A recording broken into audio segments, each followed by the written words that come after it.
اللہ فرماتے ہیں میں نے تجارت کی ہے، سودا کیا ہے بندے کے ساتھ۔ اب بندے تو آپس میں سودا کرتے رہتے ہیں، سودا جو ہے وہ چلتا رہتا ہے، یہ دنیا کا نظام ہے، کوئی کسی سے کوئی چیز خریدتا ہے، کوئی چیز بیچتا ہے، لیکن اللہ کہتا ہے میں سودا کر رہا ہوں اپنے بندے کے ساتھ، آئے بندہ میرے ساتھ سودا کرے۔ کس چیز کا سودا؟ اللہ کہتا ہے تم تو دنیاوی سودے کرتے ہو، دنیاوی چیزیں بیچتے ہو، خریدتے ہو، کسی نے مکان خرید لیا، کسی نے پلاٹ خرید لیا، کسی نے گاڑی خرید لی، کسی بندے نے کوئی جانور خرید لیا، لیکن میرے ساتھ جو تم سودا کرنے جا رہے ہو یہ دنیاوی چیزیں نہیں ہیں، بلکہ یہ سودا ہے جنت کا۔ کس چیز کا سودا ہے بھائی؟ جنت کا۔ اللہ کہتا ہے ان اللہ اشتری من المؤمنین انفسهم واموالهم بان لهم الجنہ۔ آئے بندہ میرے ساتھ جنت کا سودا کرے دو چیزوں کے ساتھ، ایک تو اپنی جان کے ساتھ اور دوسرا اپنے مال کے ساتھ۔ گویا کہ دو چیزیں بڑی اہم ہیں۔ انسان کی جان اس کو سب سے زیادہ پیاری ہے، انسان کا مال اس کو سب سے زیادہ پیارا ہے۔ اب یہ دو چیزیں اللہ مانگ رہا ہے۔ اللہ تبارک و تعالیٰ فرماتے ہیں جہاں جان کی ضرورت پڑے، جان دینے کا مطلب ایک تو ہے کہ جان دے دے، شہید ہو جائے، ایک ہے کہ مشکلات کو برداشت کرے، سختیوں کو برداشت کرے، جیسے حضرت بلال نے سختیوں کو برداشت کیا، جیسے حضرت سہیل نے سختیوں کو برداشت کیا، حضرت خبیب نے سختیوں کو برداشت کیا، حضرت عثمان غنی رضی اللہ تعالیٰ عنہ انہوں نے سختیوں کو برداشت کیا، انبیاء کی جماعت جو ہے انہوں نے سختیوں کو برداشت کیا، اور اس کے بعد صحابہ نے، پھر تابعین نے، پھر تبع تابعین نے، پھر محدثین نے، پھر ائمہ کرام نے، اور آج تک جو ہے یہ سلسلہ چلتا جا رہا ہے اور قیامت تک یہ سلسلہ چلتا جا رہا ہے۔ تو جان سب سے زیادہ پیاری چیز ہے۔ جب انسان اپنی جان پہ کھیل کے بھی حق بات کہتے، صحیح بات کہتے، اس کا مطلب یہ ہے کہ اس نے اللہ کے ساتھ جو سودا کیا ہے اس کو وہ پکا کرنا ہے۔ امام مالک رحمۃ اللہ علیہ بڑے مشہور امام ہیں، امام بخاری سے بھی پہلے یہ امام تھے امام مالک، اور سب سے پہلے حدیث کی کتاب امام مالک رحمۃ اللہ علیہ نے لکھی موطا امام مالک، جس کی ساری احادیث جو ہیں وہ درست ہیں۔ اس کو اتنی اہمیت اس لیے نہیں مل سکی کہ وہ ساری احادیثیں جو تھی وہ امام بخاری نے دیگر احادیث کے ساتھ اس کو بخاری میں جمع کر دیا اور درس حدیث دیتے تھے بیٹھ کر کے امام مالک۔ اب ان کے دور میں جو وقت کا بادشاہ تھا اس نے ایک نئی بات کی، حکمران اپنی ضرورت کے مطابق فیصلے کرتے ہیں اور پھر اس کو اسلام کے مطابق ڈالنے کی بھی کوشش کرتے ہیں، اور مولویوں سے کہتے ہیں کہ تم اس میں مہر لگا دو، جو میں کہہ رہا ہوں یہی اسلام ہے، اور جو ہمارے جیسے کمزور ایمان، کمزور عقیدہ، دنیاوی مفادات والے ہوتے ہیں وہ ان کے پیچھے چل پڑتے ہیں۔ اب امام مالک رحمۃ اللہ علیہ ان کو جب پتا چلا کیا اس نے کیا، ایک عورت اس کو پسند آ گئی بادشاہ وقت کو، اس کے ساتھ وہ شادی کرنا چاہتا تھا، مجبوری یہ بن گئی کہ وہ شادی شدہ پہلے تھی، وہ عورت پہلے شادی شدہ تھی۔ اس نے مولویوں کو بلا کے فتویٰ دیا کہ اگر میں زبردستی اس کے خامن کو کہوں اس کو طلاق دے دے، اس کو ڈراؤں چمکاؤں کیونکہ میں وقت کا بادشاہ ہوں، میرا نکاح اس کے ساتھ ہو جائے گا، انہوں نے کہا جی ہو جائے گا۔ جب امام مالک رحمۃ اللہ علیہ کو پتا چلا، امام مالک نے یہ فتویٰ دیا اپنی جان پہ کھیل کر کے۔ وہ امام مالک جو مسجد نبوی کے صحت میں بیٹھ کے درس حدیث دیتے ہیں، وہ امام مالک سینکڑوں شہید جن کے سامنے بیٹھ کے درس حدیث دیتے ہیں، حدیث کا وہ اتنا احترام کرنے والے امام مالک پہلے بچھو جو تھا ان کی پشت پہ چڑھ گیا، وہ دل مار رہا ہے۔ امام صاحب ایسے حدیث دے رہے ہیں اور اسی طرح اس دل کو برداشت کرتے رہے۔ جب ایسے حدیث ختم ہوا تو اپنے شاگرد سے کہتے ہیں ذرا پیچھے دیکھنا، پتہ نہیں کیا ہے، مجھے بڑی تکلیف ہے۔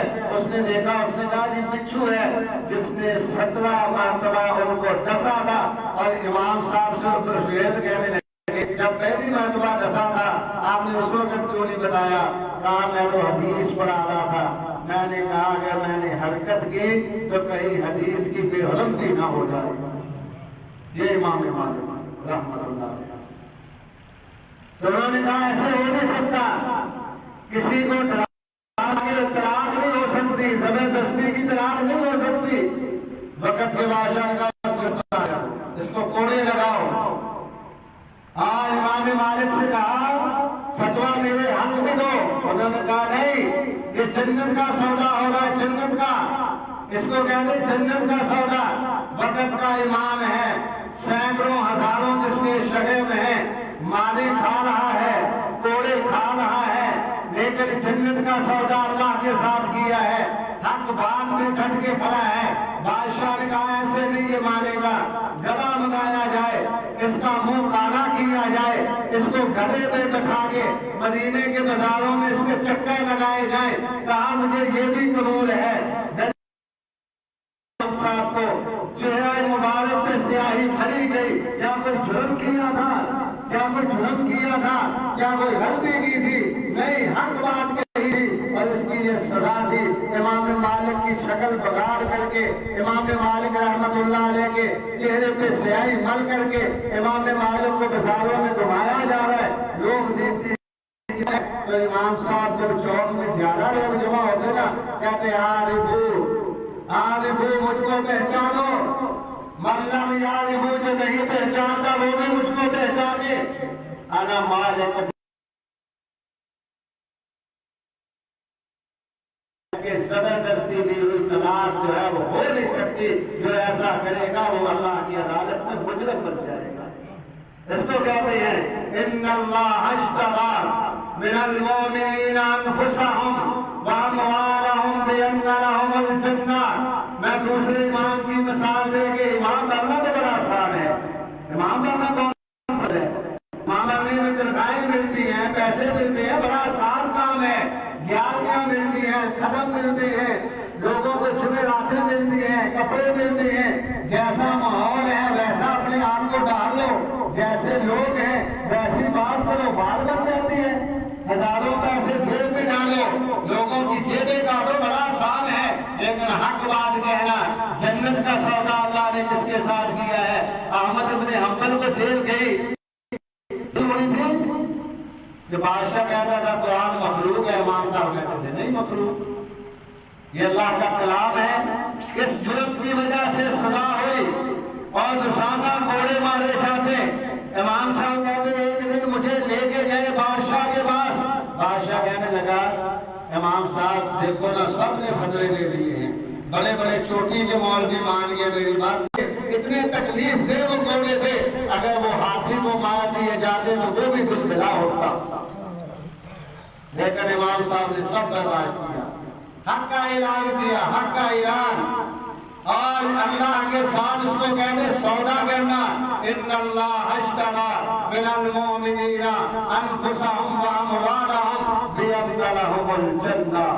اپنی جان پہ کھیل کے جنت کا سودا ہے، اپنی جان پہ کھیل کے، اپنی جان پہ کھیل کے ساری سزائیں برداشت، سارا کچھ برداشت، ساری چیزیں برداشت، لیکن جو اللہ نے کہا اس کے خلاف ہو، جو اللہ کے رسول نے فرمایا اس کے خلاف ہو، یہ جنت کا سودا ہے۔ ہم بھی مسلمان ہیں نا، ہم تو بات بات پہ سارا کچھ چھوڑ کے بیٹھ جاتے ہیں، سارے معاملات چھوڑ کے بیٹھ جاتے ہیں۔ اللہ ہمیں قرآن میں کہتا ہے میرے ساتھ سودا کیا ہے تو پکا سودا کرو، پھر ساری تکلیفیں برداشت کرو، سختیاں آئیں برداشت کرو، برادری کا پریشر آئے برداشت کرو، حکمرانوں کی طرف سے پریشر آئے برداشت کرو، سختیاں برداشت کرو، میرے ساتھ جنت کا سودا کرو۔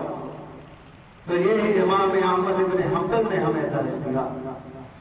مانے ہیں 3 حکمرانوں نے آپ تک تشدد کرایا اور ان کو جیل میں رکھا.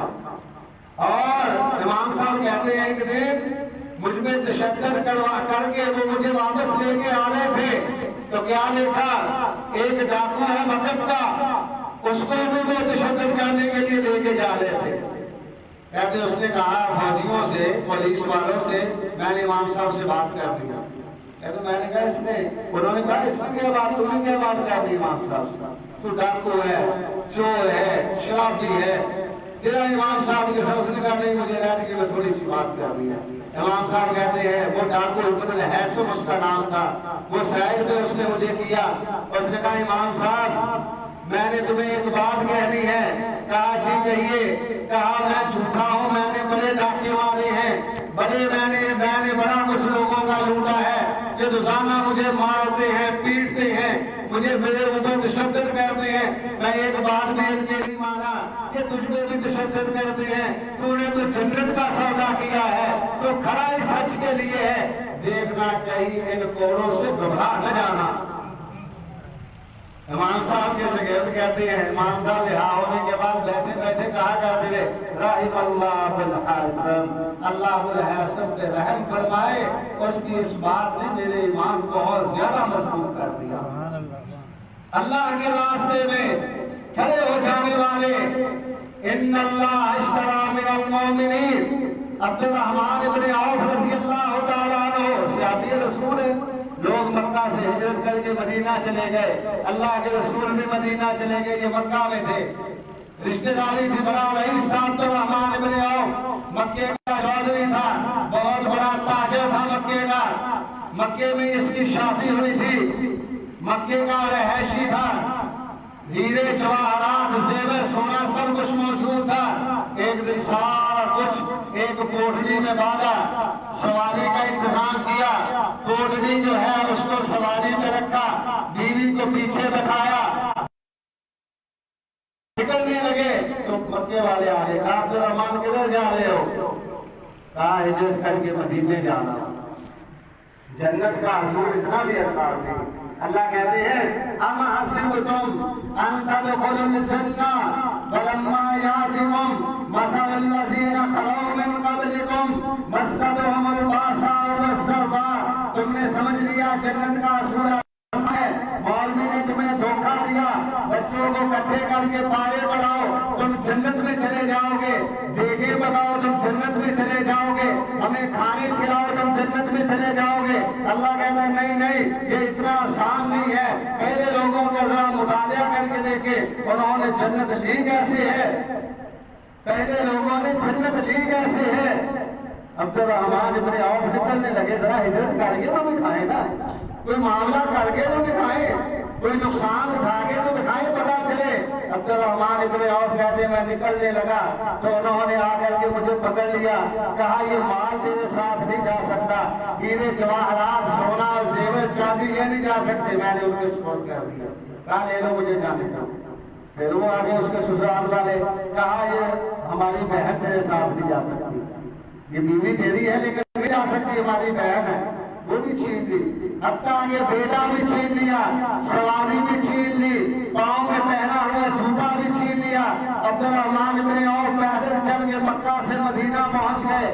جب گئے تو مسجد نبوی کے صحن میں کائنات کے امام خاتم النبیین جناب محمد رسول اللہ صلی اللہ علیہ وسلم نماز ظہر پڑھا رہے تھے. سلام پھیرا، پلٹ کے دیکھا پیچھے عبد الرحمن ابن عوف مکے کا تاجر کھڑا ہے. مکے کا تاجر آج پھٹا ہوا لباس، پاؤں زخمی، اس سے خون رس رہا ہے. پلٹ کے دیکھا کہا عبد الرحمن بتاؤ کیسے آئے؟ کہا اللہ کے رسول سب کچھ لٹا کے آ گیا، بیوی بھی لٹا دی، بچہ بھی لٹا دیا، چاندی اور سونا بھی لٹا دیا، ہر چیز لٹا کے آ گیا. کہا اچھا یہ بتاؤ ایمان بچا کے آئے ہو کہ نہیں؟ کہا جی ایمان کو بچا کے آ گیا ہوں. تو اللہ کے رسول نے فرمایا پھر عبد الرحمن تم نے کچھ بھی نہیں لٹایا، سب کچھ ہی بچا کے آ گیا. جنت کا سودا کر کے اللہ کے بندے تم تو آ گئے. ان اللہ اشترى من المؤمنین انفسهم واموالهم بان لهم الجنہ کے بدلے میں جان کی تکلیف کے بدلے میں جنت، اور دوسری چیز پہ ہم آئے تاکہ بات کو مقصد کرے تو میں مال اللہ کے راستے میں جو مال کے بدلے میں جنت، بڑی محبوب چیز ہے مال. انسان صبح شام اسی کے لیے بھاگ دوڑ کر رہے. جائز نجائز، دو نمبریاں، دھوکے فرار، بھائیوں کے ساتھ ظلم و ستم، بھائیوں کے حقوق غضب، بچیوں کے حقوق غضب، بچیوں کو حصہ دینے کے لیے تیاری. وہ باپ جو ہے نا باپ، وہ کہتے ہیں میری زندگی میں اپنے بیٹوں سے تم زمین اپنے نام لگوا لو، وہ کہتا تمہاری بہنیں حصہ لے جائیں گی. استغفراللہ. وہ اپنی قبر بھی بڑھ رہا ہے آگ سے، اور بچوں کا مستقبل بھی تباہ ہو برباد کر رہا ہے. بھائی آپ بھی ہوں تو تقسیم کریں گے، بہن ایک بھی ہو تو اس کو بھی دینے کے لیے تیار ہے. یہ مال سے محبت ہے. اللہ نے اسی لیے کہا اے ایمان والو لا تلہکم اموالکم ولا اولادکم عن ذکر اللہ. یہ مال اور اولاد کہیں تمہیں اللہ کے ذکر سے غافل نہ کر دے. یہ بڑا فتنہ ہے. اس کو قرآن نے فتنہ بھی کہا مال کو. اسی کی وجہ سے انسان گمراہ ہوتا ہے. تو اللہ نے کہا دوسری چیز مال جو تم نے محنت سے وہ میرے راستے میں دو. یہ جنت کا سودا کرو. آؤ جنت کا سودا کرو، مال میرے راستے میں لگاؤ، جو محبوب چیز ہے وہ میرے راستے میں لگاؤ. ابو بکر صدیق بڑا تاجر تھا، کوئی غریب نہیں تھا. ابو بکر بہت بڑا تاجر تھا، بہت زیادہ مالدار آدمی تھا. اللہ کے رسول کے گھر کے اخراجات بھی زیادہ تر ابو بکر پورے کرتے تھے نبوت اور رسالت کے بعد. اللہ کے رسول کو جب بھی کسی چیز کی ضرورت ہوتی ابو بکر کے گھر میں پیغام جاتا، ابو بکر فوراً اس چیز کو ضرورت کو پورا کر دیتے. آج دیکھے نا کہ جنت ان کو ملی کیسے ہے. ایسے پہلا نمبر نہیں بن گیا، ایسے اللہ کے رسول کے بعد ان کو افضل انسان قرار نہیں دے دیا گیا، ایسے خلیفہ بلا فصل نہیں بن گئے. ایسے اللہ کے رسول نے نہیں کہہ دیا تھا. ایک دن اللہ کے رسول نے کہا کوئی ہے جس نے آج جنازہ پڑھا ہو؟ کہا اللہ کے رسول ابو بکر کھڑے ہوئے کا میں نے پڑھا ہے. کہا کوئی ہے جس نے کسی غریب کو کھانا کھلایا ہو؟ کوئی نہ کھڑا ہوا، ابو بکر کھڑا ہو گیا. کہا اللہ کے رسول میں نے کھلایا ہے. پھر اللہ کے رسول نے پوچھا کوئی ہے جس نے کسی بیمار کی تیمارداری کی ہو؟ پھر ابو بکر کھڑا ہو گیا. کہا اللہ کے رسول میں نے بیمار کی تیمارداری کی ہے. ایک دن اللہ ایسا خوش نصیب کی ہوگا جس کو جنت کے آنکھوں دروازے آوازیں مانیں گے جو مجھ سے گزر گئے. اللہ کے رسول نے فرمایا ابو بکر ہاں ہے. ابو بکر ہاں ہے. فرمایا وہ ان میں سے تم بھی ہے. ابو بکر تمہیں جنت کے آنکھوں دروازے آوازیں مانیں گے. ابو بکر تو مجھ سے گزر جا، جس سے تو گزر کے جائے گا اس دروازے کی شان اور مقام بڑھ جائے گا. یہ ایسے نہیں ہو گیا، محنتیں کی انہوں نے، مال بھی لگایا، جان بھی لگائی. اللہ کے رسول نے چندے کی اپیل کی. یہاں تو مولوی چندہ مانگیں گے تو مولوی چندہ ہی مانگتے ہوتے آتا ہے. ایسے ہی ہے نا، اللہ کے رسول چندے کی اپیل کر رہے ہیں. حضرت عمر کہتے ہیں میں نے بھی گھر کا سامان اٹھایا، 2 حصوں میں تقسیم کیا تاکہ اللہ کے رسول کے قدموں میں رکھ دیا. ادھر ابو بکر صدیق نے کیا کیا؟ گھر کا سارا سامان جمع کیا. ذرا غور کریں کیسے ان اللہ اشترى من المؤمنین انفسهم واموالهم بان لهم الجنہ. گھر کا سارا سامان جمع کیا. ان کی بیوی کہتی ہیں گھر کے برتن بھی باندھ لیے، چولہا بھی باندھ لیا، توا بھی باندھ لیا، گھر کے گلاس بھی باندھ لیے، کولیاں بھی باندھ لی، پلیٹیں بھی باندھ لی، سارا کچھ باندھ کے ابو بکر رکھ رہا ہے. مجھے پتا چل گیا کہ آج گھر کی ہر چیز جا کے اللہ کے رسول کے قدموں میں رکھے گا. کہتے ہیں سارا سامان غلاموں سے کہہ رہے ہیں اٹھا کے لے جاؤ، لے جا کر کے اللہ کے رسول نے جہاں پہ ڈھیر لگایا سامان کا وہاں رکھتے جاؤ. کہتے ہیں پھر ابو بکر گھر سارا خالی ہو گیا. کچی ہماری دیواریں تھی، ابو بکر دیواروں پہ ہاتھ مار رہے ہیں. ان کی بیوی نے پوچھا اب کیا دیکھ رہے ہو؟ اب کیا دیکھ رہے ہو؟ دیواروں پہ ہاتھ مار کے. کہا کپڑے سینے والی ایک سوئی ایک دن میں نے یہاں دیوار کے اندر دی تھی، اس کو تلاش کر رہا ہوں کہ آج کپڑے سینے والی سوئی بھی نہ رہ جائے، اس کو بھی لے جا کر کے آقا انعامدار جناب محمد رسول اللہ نشاور کر. اور میرے بھائیوں ایسے مان خرچ کیے 10 20 100 200 سے جنت نہیں ملتی. اللہ کہتے جنت مقام کیسا ملا, کیسا مقام اونچا ملا, کتنا اعلیٰ مقام ملا. اگر ابو بکر کا ہی تذکرہ کیا جائے تو ساری رات گزر جائے. کتنا اعلیٰ شان والا مقام ملا. اور جو عثمان ہیں سخاوتی کرنے والے, مال دینے والے, انہیں پاتا تھا ان اللہ اشترى من المؤمنین انفسهم واموالهم بان لهم الجنہ.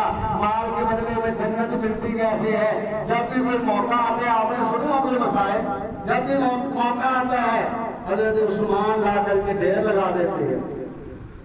اللہ کے رسول نے 1 مرتبہ نہیں, 2 مرتبہ نہیں, 3 مرتبہ نہیں, 7 مرتبہ یہ بات کہی. 7 مرتبہ عثمان فی الجنہ, عثمان جنتی ہے. 7 مرتبہ. ایک موقع میں تو اللہ کے رسول نے یہ بات کہہ دی, ما عمل عثمان بعد اليوم, ما زرد عثمان بعد اليوم. آج کے بعد عثمان کوئی نیکی کا کام نہ بھی کرے تو میں محمد گارنٹی دیتا ہوں کہ یہ جنت میں جائے گا. صلی اللہ علیہ وسلم. ایک آدمی کہتا ہے میں مقبول ہو گیا, باہر کا آدمی تھا, اس نے کسی نے کہا اچھا تیرا قرضہ ایک طرح اتر سکتا ہے. مدینے میں ایک آدمی ہے عثمان نام کا, اس سے ملو, اسے اپنی حاجت بتاؤ جا کے, وہ تیرا قرض اتار دے گا. کہتے آگے پوچھا کسی سے, میں نے عثمان سے ملنا ہے, ذرا غور کرے اس معاملے پہ. آیا مدینے میں, حضرت عثمان کے گھر کا ایڈریس پوچھا. عثمان کا گھر جو ہے چھوٹا سا, کوئی بڑا محل نہیں. کہتے اس کے دروازے پہ میں پہنچ گیا, کسی نے بتایا وہ سامنے عثمان کا گھر ہے. اس دروازے پہ پہنچ گیا, اندر سے لڑائی کی آواز آ رہی ہے, میاں بیوی میں تو ٹکرا ہو رہی ہے. کہتے میں نے کہا غور کروں پہلے اس گھر میں لڑائی کس چیز کی ہو رہی ہے. کہتے عثمان اس کو کہہ رہے اپنی بیوی کو کہ رات جو تم نے چراغ جلایا ہے, پرانے بابوں کو پتا ہوگا چراغ مسلوں میں جلا کیسے, وہ اس کو آگ لگاتے, اس میں تیل ڈالتے, اور وہ تیل جو تھا اس کے ساتھ چراغ جلتا. یہ بجلی آنے سے پہلے کی باتیں ہیں, آج کے لوگوں کو نہیں پتا چلے گا جو موبائل دیکھنے والے ماشاءاللہ. تو پھر وہ حضرت عثمان اس کے ساتھ جھگڑا کرتے بیوی کے ساتھ. کہتے ہیں تو نے تیل جو ہے نا جو ڈالا اس کے اندر, وہ روئی جو ہے وہ بڑی تھی, وہ تیل زیادہ رات خرچ ہوا ہے, تو فضول خرچی کرتی ہے. کہتے باہر کھڑے میں نے اندازہ لگایا کہ یہاں سے کیا ملے گا. اس گھر میں تو پہلے لڑائی ہو رہی ہے کہ چراغ میں تو نے تیل زیادہ جلا دیا. کہتے ہیں میں نے ڈرتے ڈرتے دروازہ کھٹکھٹا دیا, اندر سے عثمان باہر آئے. میں نے بتایا فلاں جگہ سے آیا ہوں, فلاں علاقے سے آیا ہوں, مقبول ہوں, میں تیرے پاس ہیلپ کے لیے آیا ہوں. میں نے کہا چلو آیا ہوں تو سوال کرنے تو میرا بھی یہاں سے کیا ہے, یہ تو کوئی کنجوس آدمی لگتا ہے, یہ تو کوئی بالکل کنجوس سا بندہ لگتا ہے, گھر میں لڑائی اس کی ہو رہی ہے. کہتے ہیں پھر کتنا قرض ہے؟ کہتے میں نے ڈرتے ڈرتے قرض کا 4تھا حصہ بتایا. قرض کا 4تھا حصہ, چلو کچھ نہ کچھ تو دے گا نا. کہتے جب میں نے یہ بات بتائی تو اس نے کہا ٹھہرو, بولتے گئے, اندر سے چابیاں اٹھا کے لائے, جہاں انہوں نے مال سٹور کیا تھا وہاں پہ مجھ کو لے گئے. کہتے جب اس نے سٹور کھولا, دنوں دراز سے بھرا ہوا, اور عثمان کوئی فقیر نہیں تھا. عثمان وہ بندہ تھا جس نے ایک ہی جنگ کے موقع پہ 700 اونٹ بما اسرا اللہ کے رسول کے قدموں میں لا کے رکھ دیا تھا. عثمان وہ بندہ تھا جب مدینے میں لوگ پہنچے, مسجد کے لیے جگہ نہیں تھی, عثمان نے کہا میں جگہ لے کے دیتا ہوں. عثمان وہ آدمی تھا, مدینے میں ایک ہی کنواں تھا پانی کا, اس کی ملکیت بھی یہودی کے پاس تھی, اس کی ملکیت بھی یہودی کے پاس تھی. اللہ کے رسول نے کہا جو بندہ یہ کنواں خرید کے وقف کر دے میں محمد اس کو جنت کی روانہ دیتا ہوں صلی اللہ علیہ وسلم. حضرت عثمان گئے, جا کے اس یہودی سے بات کی. اس نے کہا نہیں میں نے نہیں بیچنا, وہ پانی بیچ کر رہا, میں نے تو اس کو بوگت ہی نہیں کرنا. عثمان نے کہا منہ میں کے دام لے لو. اب اس کے منہ میں بھی پانی آ گیا. اس نے ایک شرط پہ بیچا, شیطان نے اس کو چکر دیا. اس نے کہا ایسے کرو ایک دن تمہاری ملکیت ایک دن میری ملکیت، کاروبار بھی چلتا رہے، کٹھی رقم بھی مل جائے۔ عثمان نے کہا چلو ٹھیک ہے، آدھا کنواں عثمان کا آدھا اس کا، ایک دن عثمان کی ملکیت دوسرے دن اس کی ملکیت۔ حضرت عثمان نے آدھا خرید کے اعلان کر دیا، جو مسلمان، جو یہودی، جو غیر مسلم، جو چاہے پانی بھرے میری باری والے دن، میں نے کسی سے کوئی پیسہ نہیں دینا۔ اب لوگ سارا دن مسلم پانی بھرتے، دوسرے دن کا اسٹور کر لیتے، وہ سارا دن یہودی بیٹھا انتظار کیا ہوتا ہے، کوئی دینے نہ آتا۔ تو حضرت عثمان کے بعد پھر چل کے وہ خود آیا تھا، کہا عثمان سارا خرید لو۔ عثمان نے باقی قیمت بھی ادا کر کے جو ہزاروں درہم دینار کے اندر تھی وہ کنواں خرید کر کے مسلمانوں کے لیے وقف کر دیا۔ وہ کہتا ہے جب عثمان نے وہ کھولا نا تو اس کا سٹور میں نے دیکھا، حضرت عثمان ہر جمعے کے دن بہت صدقہ خیرات کرتے، کئی غلام اور لونڈیوں کو آزاد کرتے۔ حضرت علی کی شادی ہوئی تو خرچہ عثمان نے دیا تھا۔ حضرت عثمان اس کا ذکر کہاں کہاں پہ کیا کہتا ہے، اس کے کھلانے دیکھ کے نا میرے منہ میں بھی پانی آ گیا۔ میں نے کہا بندہ بھی اچھا ہے۔ میں نے کہا جی اصل ضرورت تو اتنی تھی، میں نے تو ڈرتے ڈرتے اتنا کہا تھا، کہا چلو جتنی ضرورت ہے میں تمہیں اتنا دے دیتا ہوں۔ کہتے اس نے میری چوری بھر دی، میرے قرض کے پیسے ادا ہو گئے۔ میں نے جاتے جاتے اس سے پوچھا جو سمجھنے والی بات ہے، کہتے میں نے اس سے جاتے جاتے پوچھا کہ تو نے اپنی بیوی سے جھگڑا کر رہا تھا کہ تو نے تیل زیادہ چلا کے فضول خرچی کی ہے؟ اور اس نے کہا سماجی پیغمبر نے یہ شیطان کا بھائی ہے، اور اسی پیغمبر نے ہمیں قرآن میں یہ تعلیم دی ہے کہ مال اللہ کے راستے میں دینے والا جنت کا سودا کرتا ہے۔ یہ لوگ تھے وہ، ان اللہ اشترى ان اللہ اشترى من المؤمنین انفسهم واموالهم بان لهم الجنہ یقاتلون فی سبیل اللہ۔ اللہ کہتا ہے میرے ساتھ سودا کر لو، میرے ساتھ۔ عثمان کی بات ایک اور سنا کے بعد ختم کر دیتے ہیں۔ حضرت عثمان رضی اللہ کتنے بڑے سخی تھے، سخاوت کی مثالیں آج تک لوگ دے رہے ہیں۔ میں نے ایک واقعہ تاریخ میں بڑا رونگڑے کھڑے ہو گئے۔ ایک بندہ آیا باہر سے مدینے میں، اس نے دکاندار سے شہد طلب کیا، مجھے شہد چاہیے۔ اس نے کہا نہیں شہد نہیں ہے۔ دو تین آدمیوں سے پوچھا، اس نے کہا یار میں غریب بھی ہوں اور مجھے کسی دعا کے طور پہ شہد چاہیے، کیونکہ شہد میں اللہ نے شفا رکھی ہے۔ اللہ نے شہد میں شفا رکھی ہے۔ تو اس کو ایک آدمی نے بتایا، تو اس نے کہا عثمان کا قافلہ جو ہے نا، باہر ایک قافلہ اور ان کا مالک ہے حضرت عثمان، وہ باہر سے سامان لاتے ہیں۔ حضرت عثمان کا یہ طریقہ تھا، باہر سے مال لا کے مدینے بیچتے، مدینے کا مال لے جا کے باہر بیچتے، اور اللہ بڑی برکت دیتا اس میں، بڑی برکت۔ اس نے کہا ان کے پاس شہد ہوگا وہاں سے جا کے لے لو۔ اب مقابلہ وہاں پہ ٹھہرا ہوا تھا مدینے سے باہر، وہ آدمی وہاں پہ پہنچ گیا۔ اس نے جا کے کہا کہ مجھے کوئی شہد چاہیے۔ حضرت عثمان نے کہا ٹھیک ہے۔ انہوں نے اپنے غلام کو بلایا، کہا ایک اونٹ پہ دو مٹکے جو ہیں نا وہ شہد کے ہیں، ایک مٹکا اس کو دے دو، ایک مٹکا شہد کا اس کو دے دو۔ اب وہ غلام تو تھا نا، اس نے کہا عثمان کو کمال آدمی ہے، یہ تو کوئی 1 کلو 1.5 کلو 2 کلو طلب کر رہا ہے۔ اور بعض دفعہ یہ ہوتا ہے نا، مالک کچھ دینا بھی چاہتا ہے تو ملازم جو ہوتا ہے اس کے دل میں خرابی ہوتی کہ یہ دے نہ دے، وہ اس کے لیے چکر چلاتا ہے۔ اس نے چکر چلایا، اس نے کہا جی وہ اونٹ کے اوپر جو رکھا ہوا نا اس کا تو بیلنس نہیں رہے گا، ایک طرف وزن کم ہو جائے گا، دوسری طرف زیادہ ہو جائے گا، تو وہ تو دوسرا گیان بھی گر جائے گا۔ تو عثمان نے کہا چلو پھر ایسے کرو، دونوں گیان نہیں، دونوں مٹکے اس کو دے دو، دونوں مٹکے اس کو دے دو۔ اب غلام نے تیسرا بہانہ کیا کہ آج وہ مٹکے اٹھائے گا کیسے، ان کا وزن بہت زیادہ ہے۔ تو عثمان نے کہا پھر ایسے کرو اونٹ سمیت ہی اس کو دے دو، اونٹ بھی لے جائے مٹکے بھی لے جائے۔ اب وہ اونٹ لے کے جا رہے تو مٹکے لے کے جا رہے۔ عثمان نے غلام کو بلایا، کہا ادھر آؤ، کہا جب میں نے یہ کہا دونوں مٹکے بھی دے دو اونٹ بھی دے دو، پھر تم نے اسے کیوں نہیں کیا، پھر تم نے بہانہ بازی کیوں نہیں کی؟ اس نے کہا عثمان مجھے ڈر لگ گیا کہ اگر میں نے کہا اس کو اونٹ جتانا نہیں آئے گا، اونٹ اس کی بات نہیں مانے گا، تو تم نے کہنا ہے آج کے بعد تم میرے غلام نہیں اس کے غلام ہو، چلو اس کے ساتھ۔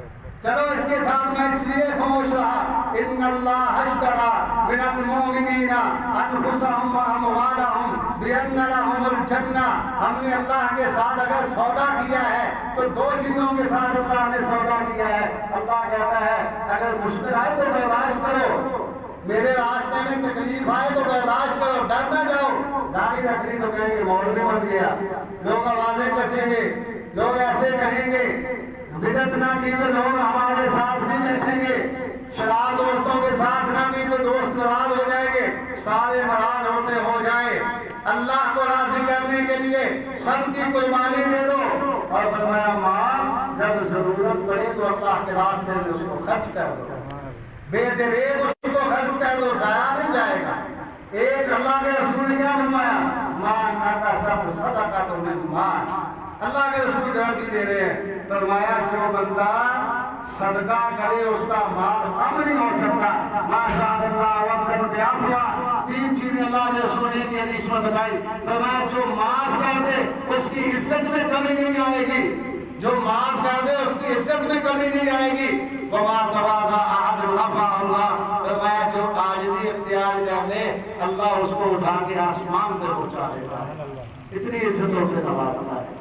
تو میرے بھائیوں آج کا سبق چونکہ یہ رمضان پھر اختتام پذیر ہو ہے، جا رہا ہے رمضان، تو رمضان کی فیوز اور برکات اسی وقت ملے گی جب ہم نے جو مہینہ سیکھا ہے اس پہ عمل کریں اور اس کے مطابق زندگی گزارے۔ اللہ کے رسول صلی اللہ علیہ وسلم رمضان کا جب آخری اشرا شروع ہوتا ہے تو صحابہ فرماتے ہیں ایسے اللہ کے رسول صدقہ کہتے ہیں جیسے تیز آندھی چل رہی ہے، کیوں کہ یہ جہنم کو ٹھنڈا کر دیتی ہے یہ چیز۔ ہم تو خیر سے کہا تھا نہیں کہتے، نماز تو پھر بھی کچھ نہ کچھ پڑھ لیتے ہیں۔ تو یہ دو چیزیں اللہ نے ہمارے لیے ان کے ساتھ سودا کیا ہے جنت کا۔ تو دعا اللہ تبارک و تعالیٰ اس رمضان کی برکت سے ہمارے سب گناہوں کو معاف فرمائے۔ اللہ جتنے بھی دوستوں نے یہاں پہ نماز تراویح پڑھی ہے، مردوں نے پڑھی ہے، عورتوں نے، بچوں نے، جوانوں نے، بوڑھوں نے قیام اللیل کیا ہے، اللہ سب کا قیام اللیل نماز تراویح اپنی بارگاہ میں قبول و منظور فرما۔ ہمارا پڑھا ہوا قرآن، ہماری کی تسبیحات، ہماری عبادات سب کو اپنی بارگاہ میں قبول و منظور فرما، اور اللہ اس رمضان کو ہمارے لیے ذریعہ نجات بنا۔ یہ مسجد، اس کی انتظامیہ، اس کے چلانے والے، اے اللہ ان سب کی مدد فرما، مال اور آپ کے اندر برکت پیدا فرما۔ آج مشتاق صاحب جو پچھلے سال رمضان میں اس دنیا سے چلے گئے، اللہ ان کو جنت الفردوس میں، اور دیگر بھی جتنے تو وفات پا چکے ہیں جماعتی ساتھی، سب کو اللہ جنت میں اعلیٰ مقام عطا فرما۔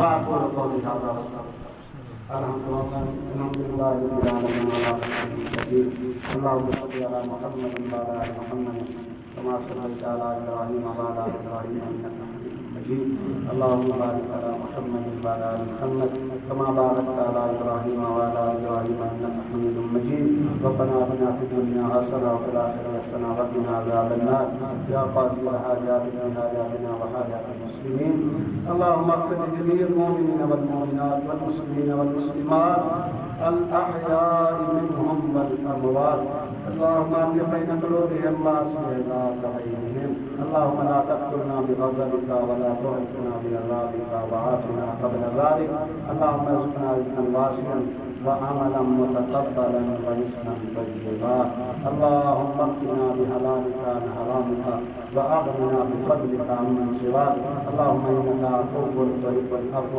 فاعف عنا، ربنا تقبل إنك أنت السميع العليم وتب علينا إنك أنت التواب الرحيم، صلى الله تعالى على محمد